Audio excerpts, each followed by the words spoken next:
हमारा नाम दीपाराम जी है। दीपाराम, कहाँ से हो आप? सीतर से। तो ये लेडीज वाले कपड़े क्यों पहने हैं? हम लेडीज वाले पब्लिक पढ़ने हैं के जन्मते हैं हम। हाँ। तो आज ये लेडीज वाले कपड़े पहन के कहाँ जा रहे हो? हम बाड़मेर घूमने के लिए जा रहे हैं। क्यों हम कोर्ट से घूम रहे हैं। कोर्ट से घूम रहे हैं हम।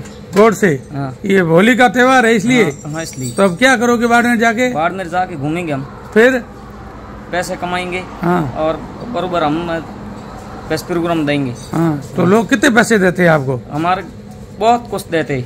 हाँ, कितने पैसे? मतलब 100 रुपए देते हैं। हाँ। 200 रुपए देते हैं, 500 रुपए देते हैं। आप कोर्ट से देते हैं हमारा। अब ये कितने दिन तक ये पहनोगे आप? हम बस 2 दिन के लिए। होली तक? हाँ, होली तक। ठीक। कौन सा गांव है आपका? हमका गाँव सीतर का पार, सरका पार पास। ठीक। भैया बहुत बहुत धन्यवाद, आपने बहुत अच्छा नृत्य है आपका।